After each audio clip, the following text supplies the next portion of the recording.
Hello and welcome to Off the Shelf Reviews. I can't wait to get to the end of this fucking series. And I'm Gary, and today we're going to review and discuss Hellraiser, Hellseeker, which came out in 2002 from director Rick Bota, who would actually go on to direct Hellraiser Deader and Hellraiser Hellworld.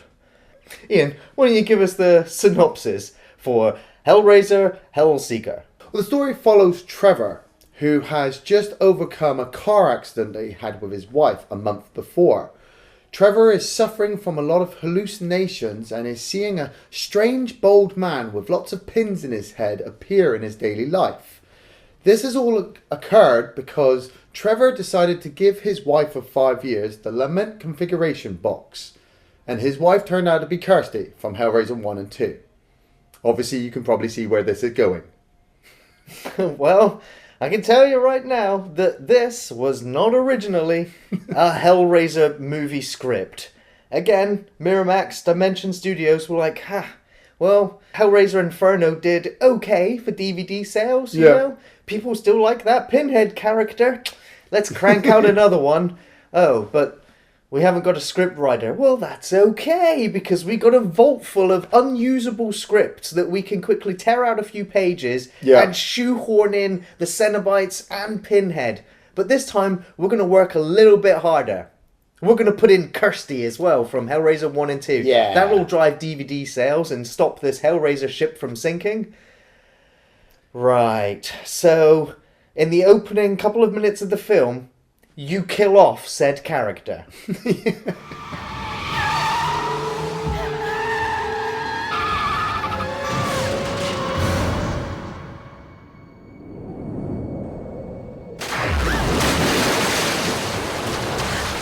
What the fuck? You know, you're just like, great, you know, I'm a fan of Hellraiser 1 and 2, great, and, you know, I was disappointed that Kirsty has a very small role in 3, and yeah, Fucking kill her off!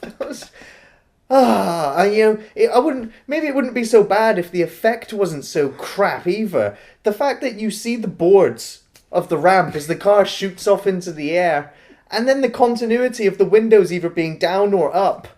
It's just, and well, at least we have Dean Winters, who I always go on record as saying that Oz was a very good prison drama TV show, and he did a great job in that. Yeah. From here, he would go on to appear in several episodes of Terminator: The Sarah Connor Chronicles. This is just, once again, spoilers. Spoilers here. If you want to go and watch it, you know, Hellraiser Helsinki, then please turn this off and go off and watch it. If not, it's Jacob's Ladder all over again, people.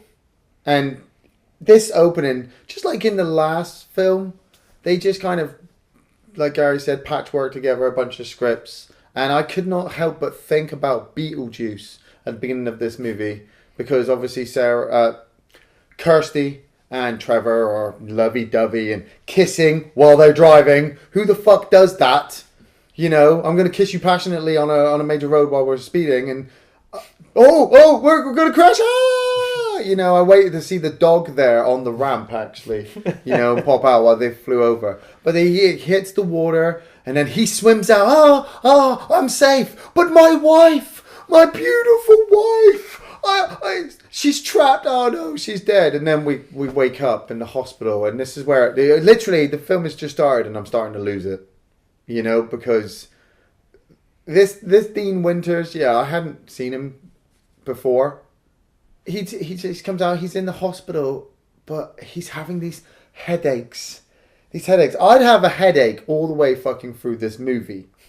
Well, it's the fact that it now becomes this sort of crime investigation drama. Oh, yeah. As he's being quizzed by the police as to what happened. What happened to your wife? A month ago. A month ago, And it's like, so has he been in the hospital for a month, or is he... Because when he goes into work, his friend's like, hey, where were you yesterday? Hey, what happened to you yesterday? Boss came by looking for you after you left. She didn't look happy. Hey, I got that. Done that already. Over a month ago.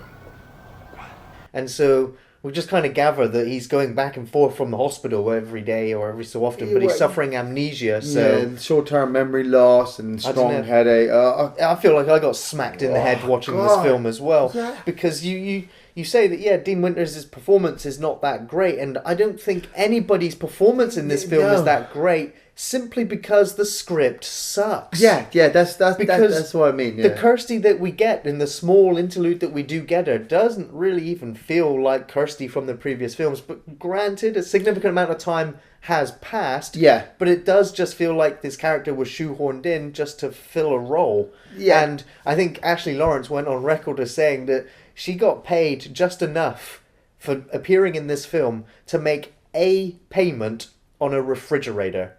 And so that just goes to show how low they think of Ashley Laurence. Go to hell! Yeah, it's... I don't really want to hate on this film all the way through, but you gotta have to, because there's a lot of the film you've got to get through until certain things start to pop up.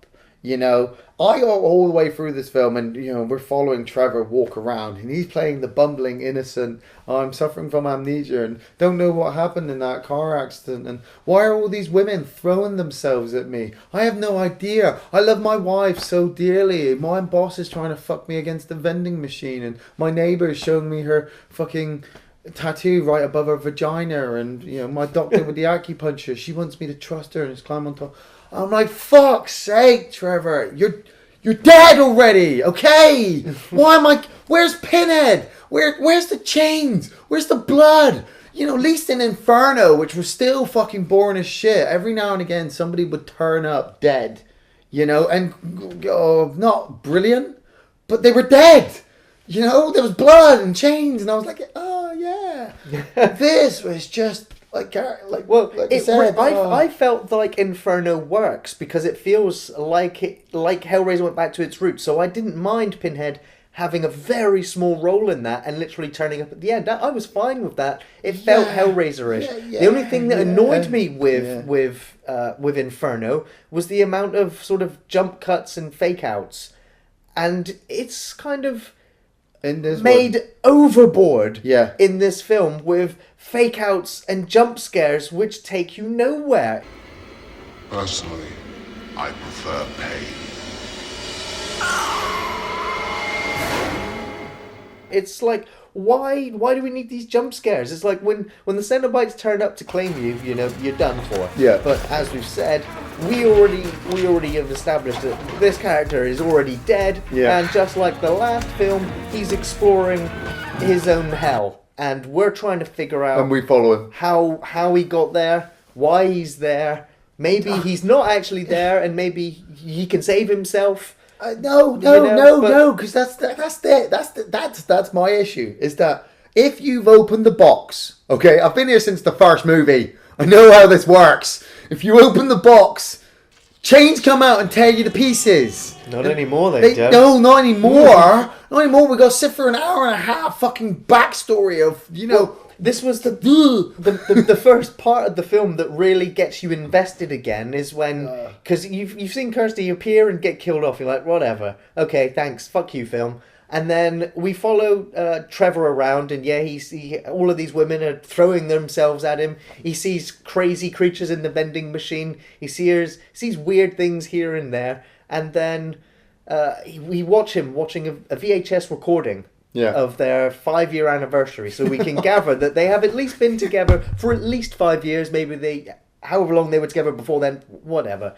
So he decides that I've been with this girl all this time, and in this time, Kirsty must have at least told him about the horrors of what happened.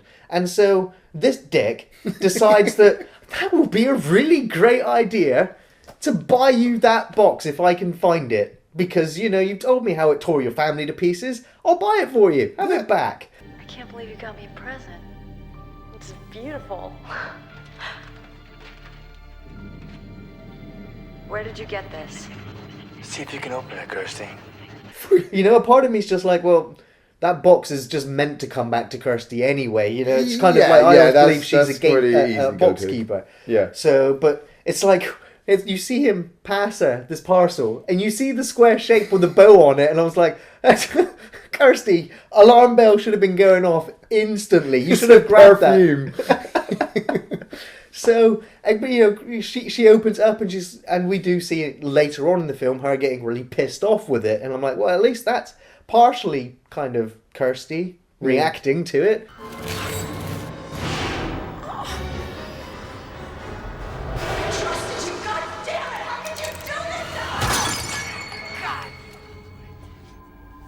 As the film goes on, and obviously we follow Trevor's descent into hell, or playground of hell, whatever he is, it starts to become apparent that these women that he are throwing themselves at him are women that he slept with in the real world, and Kirsty found out about it, and obviously she's got a lot of inheritance from her uncle Frank and her father from obviously 1 and 2, and that's Trevor's plan. Trevor's plan is to use the box to send her to hell so that he can take the money. Well, let me remind you about your plan. We'd kill Kirsty, make it look like a suicide, you'd get all her money, and we'd split it 50-50. Huh? And it's like, you're fucking retarded. So not only is he sleeping with all of these people in his proximity, easily enough for Kirsty to find out, but then he's like, well, I'm going to plan to murder you, Kirsty, so I can get your inheritance, and the best plan I can come up with is the lament configuration. Yeah. The lament configuration box. After you've been told, I'm assuming, Trevor, I am assuming here. Assuming, yeah. God damn it. That he would have at least been told what happens when you open the box. Yeah. And we see the sequence where she's just like, hey, you sure you want me to open this? And he's like, yeah, Kirsty, open the box. I trusted you. God damn it! How could you do this to us? You told me you loved me. Just open the fucking box. But this is it. That's his plan. And it's like, he's got this co-worker at his office space, ripping off office space as well, him walking around, that'll be okay. His co-workers is in on it. So it's like, what? They spoke about it at work over the coffee. Hey man, have you filed out those T16 for reports? No, not yet. I'm going to do them Friday. Oh, you know what I was thinking? What? I was going to murder my wife. What, Kirsty? You guys have been together for 5 years. Yeah, I'm just shagging all these other women behind her back. Anyway, I was going to shoot her, but that was too boring.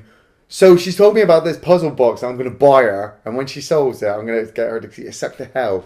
Yeah, I'll look into it. I'll Google it to find out where the box is. Because Trevor's got to go buy the box from one of those mysterious shops. Or some Doug Bradley lookalike is selling them. Yeah, Doug Bradley in a wig and a goatee is fucking brilliant. I like Doug Bradley, but you look good in some things you don't. I did like this bit. He'll argue the fuck out of it, but I like the bit where the shopkeeper, brought up a sphere and he holds it to Trevor and he explains, it's from a French toy maker, which although it's jumping back, is at least taken into bloodlines as well. And it's in a sphere shape, and I always thought it would just be a nice twist to mix things up a bit. Like I said in the last film, the box constantly looks the fucking same.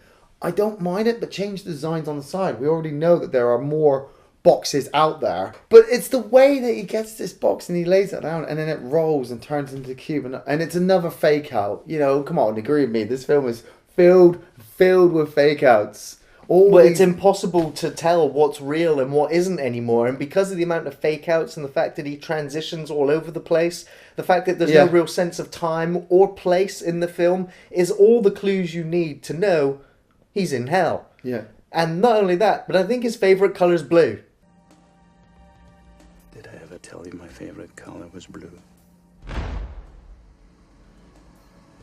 Yeah. The whole film is blue. It's like, well, we'll have this shade of blue for the office, and then we're cutting to a memory. Yeah. So we'll just add more blue. Blue on top of that. Does it symbolise the water? I think so. The fact that he drowned, the fact that he's dead. That he's dead. You get the sequence where he starts choking for no reason after he sees a mysterious figure across the street. The faceless man. And then, he vomits up a huge eel.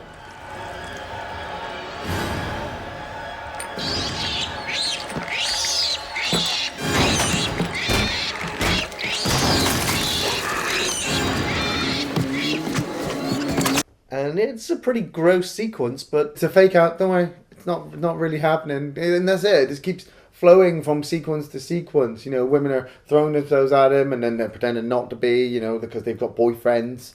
You know, he's washing his hands of blood, and Pinhead's like, "Don't worry, I'll do that," and cleans his hands for him.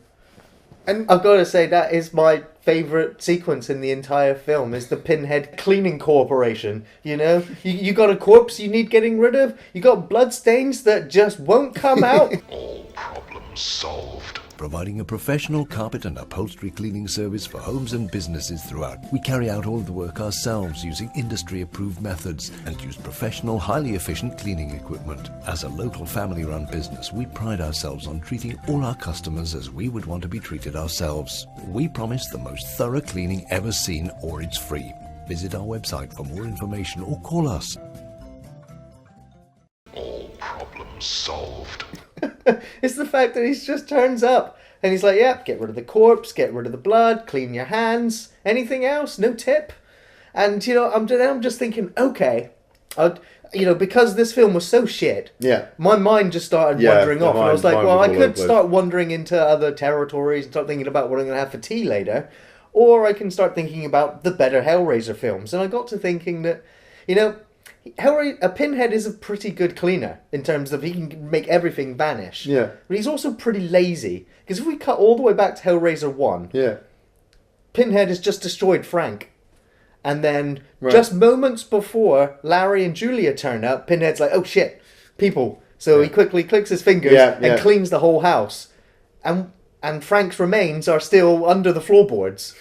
So I was just thinking, well, if I were to ever get a lament configuration and open it up, I'd make sure to do it over some floorboards so that some of my remains could get trapped underneath it. Because I know Pinhead doesn't like to do that extra bit of work just on the surface level. You want to do So it. I can imagine that when he's walking around that house and he'd open all the cupboards, all the gory parts would all be in there. I don't know. I mean, I was so bored watching this film. Yeah, that's it. Now you got me thinking. Now I'm thinking of good things to talk about the film, and I'm like, no, I want to go to I'd solve the Rubik's Cube in a room where there will be blood, so somebody can bring me back. Yeah. You know, So you just regenerate You already. regenerate, and then you start thinking about all the different people who've died in the Hellraiser movies, and if anybody's bled in those places, and they've come back. Yeah. From it turns out, okay, it turns out that Trevor and Kirsty were driving in their car really fast, and Kirsty had found out they'd been cheating, and Kirsty had gone out.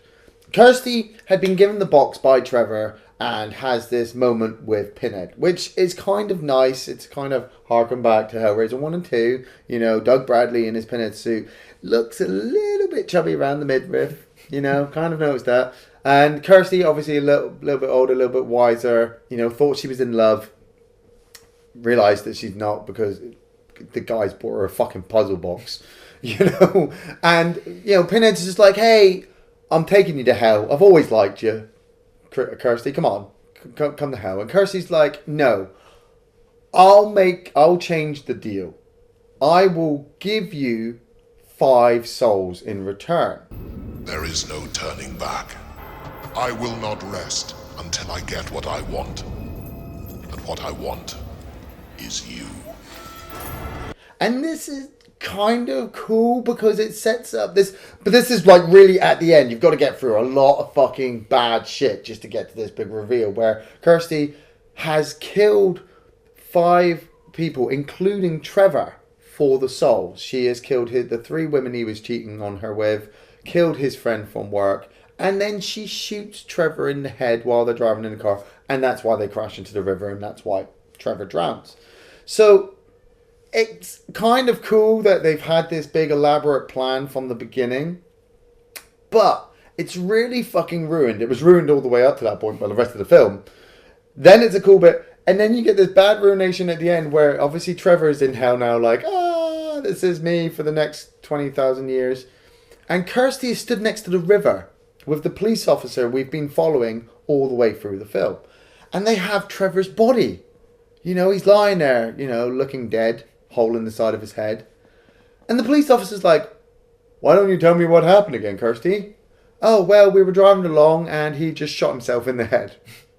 And we crashed. I couldn't save him. just shot himself. Next thing I knew, we were in the water. I couldn't see anything. And the policeman's like, well, we found the gun. We'll dust it for prints, and maybe we can find, and maybe it'll match with the killings, because obviously we've got all these other 4 bodies as well, who are all connected to your husband, dead. But you know nothing about that, do you? No, I'm innocent. Oh, well, in that case, then, have your puzzle box back. It's the puzzle box. Yeah, take this. Go on. Bye. See you in the next movie? Oh, probably not. No. Oh, God, Gary. It's so goddamn fucking disappointing. Yeah. Like, if you're going to bring back Ashley Laurence and you've got Doug Bradley, like... just pay them. Spend the money for a fucking script writer, because whoever did write the script for this film, you need to take him out back and beat him like this police officer does to whoever this guy is. I'm just going to imagine that guy was the script officer and this wasn't a set, this was somewhere in Miramax.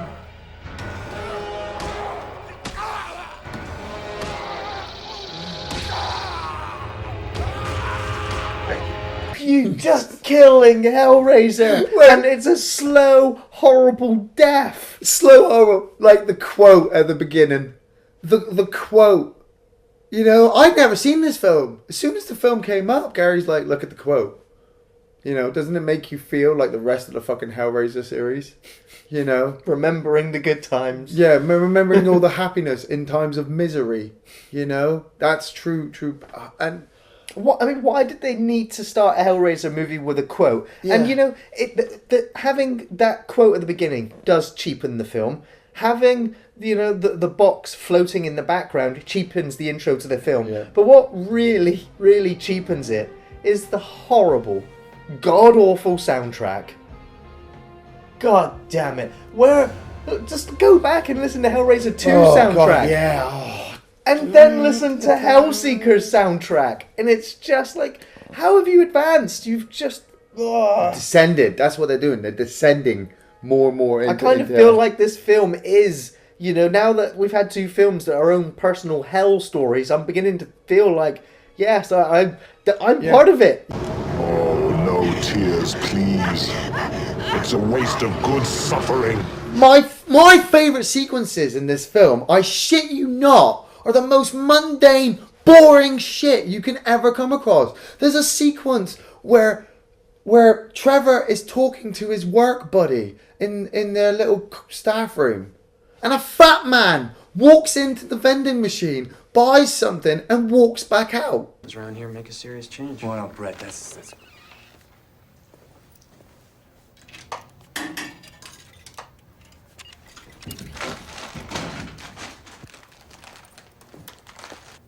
That was really good. He did his job well. He did. That fat man really knew where he was and all the points and where to mark up. Trevor at the bus stop. He really made me believe that was a bus stop. That I was stood on a boring corner of a street waiting for a bus to come along. The janitor caught smoking. Trevor's walking around the hospital looking for a doctor who doesn't exist. Of course, because everything's in your fucking head. And he opens up a room and there's a janitor in there smoking. That's what I wanted to do. I wanted to stop with him and have a fag. Like, oh man, I've got more of this film to get through. And the janitor's like, who are you talking to? Hey, buddy. Yeah, well, I was starting to think I was going, insane or something. Hey, buddy. What? Who the hell are you talking to?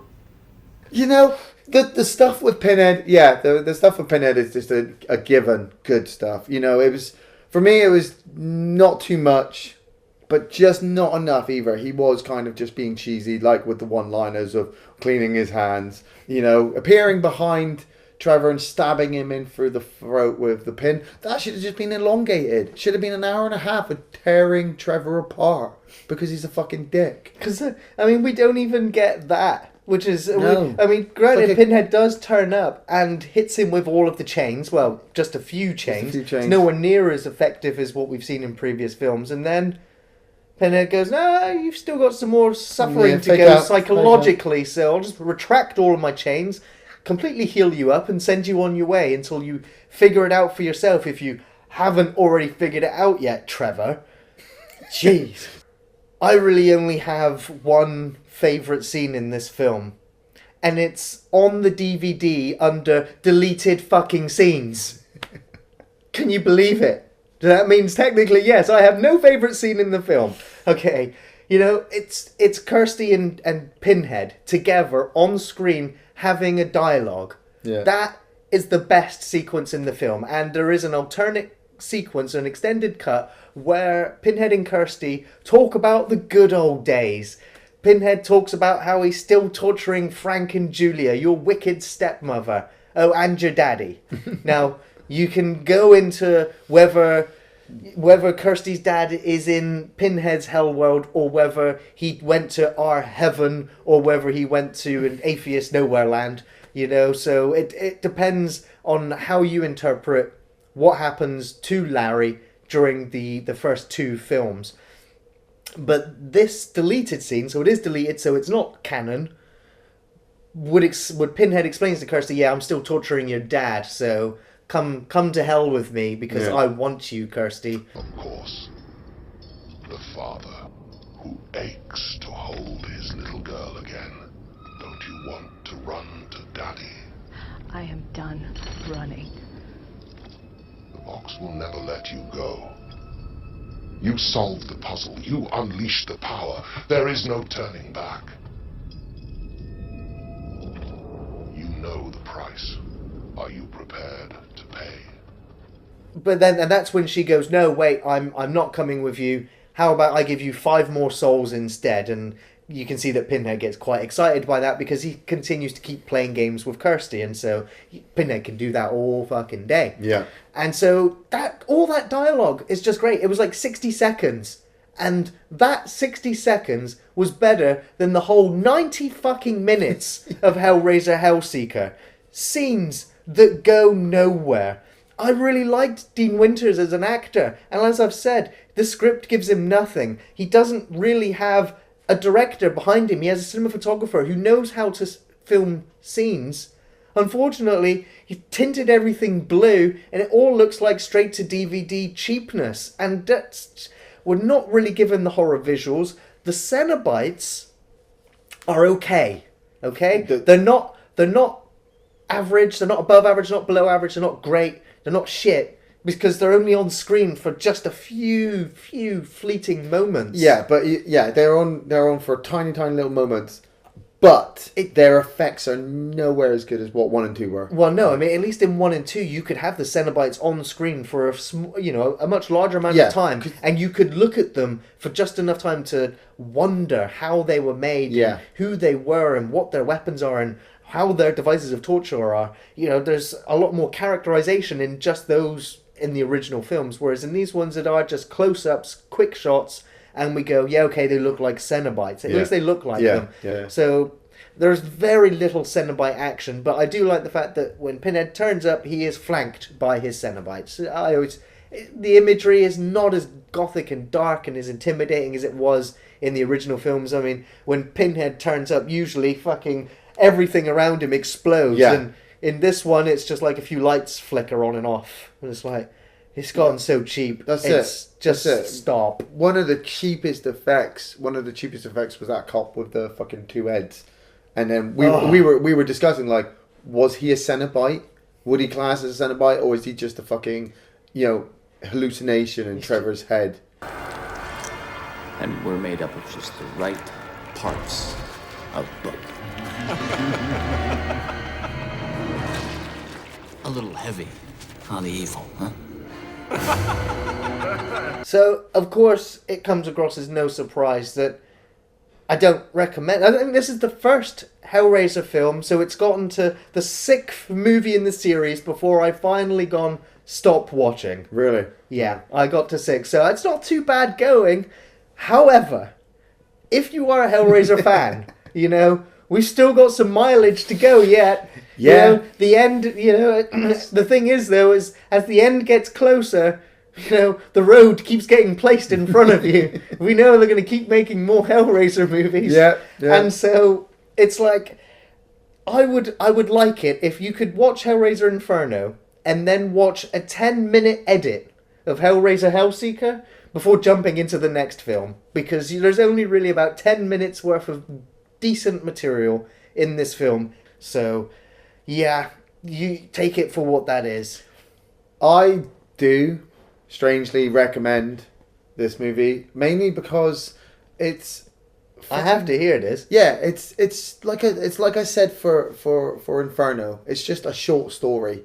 It's just a short story. It's a badly filmed short story, but you know, it's still you're in Hell. You're still in Hellraiser. We're still, like Gary said, we're still going along the road. We're following the story of Pinhead, and this does sit in as part of the story. You do get Kirsty, who, you know, is a fantabulous actress.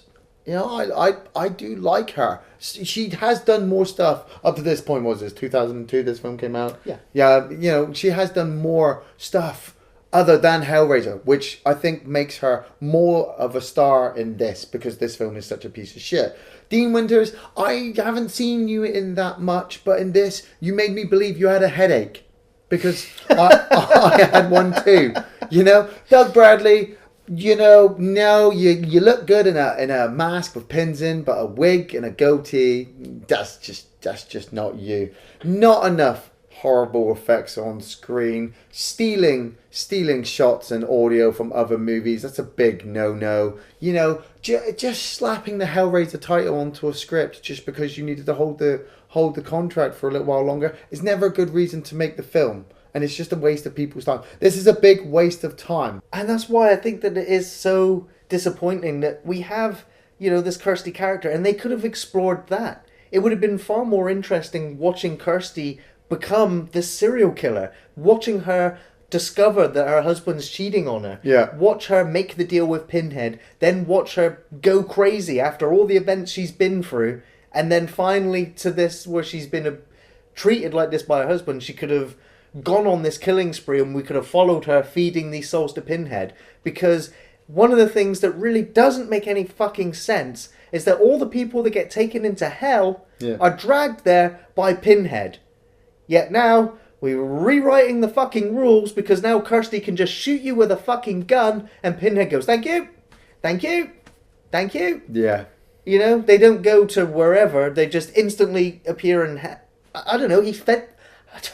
I stopped thinking. He's now feeding on them through osmosis. Yeah. You know, it's just... She trapped him in the box like a Ghostbuster trap. She just rolled it forward and... as she killed them, so they trapped their souls. Yeah. So, yeah, there's so many plot holes. They fucked everything up. They could have done something so much more interesting and exciting with Kirsty, like taken her to hell, you know, maybe after Pinhead had taken the 5 souls, taken Kirsty as well, and went, it doesn't matter, I'm taking you now with me, because you just wanted more Kirsty, didn't you? I just wanted more Kirsty in the film. I wanted to follow her story instead of her just being this sideline character to this schmuck who I don't really care about again. And so it's so disappointing that they could have done something if they'd actually had a script and a budget and an idea. Or Clive Barker, for that matter. Because obviously Clive Barker is now... I don't even know if he even carries on watching the abomination that has become his Hellraiser franchise. Oh, well, at least Pinhead's back, this time with a cult following. And your only way back is through me now. I am your Redeemer. I am the way. Thanks for watching Off the Shelf Reviews.